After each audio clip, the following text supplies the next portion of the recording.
ګلاب له خندا ډکه خوله په برخه د نرګس پر لمه اوښکه پرته برخه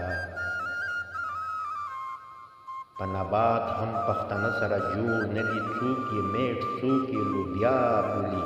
څوک غوښه زمانه شوله بدله اوس نو خلک کلی نه پرېږدي خو وځي بله نرخه لږ نظره باندې کړه بیا به پښیمانې تېر اوبه دې د ځوانۍ چې شي له ورخه ګډ د ګلو په باغ خوښ منتظر نه یم کړې نصیب مې د اشنا د کوڅې طرحه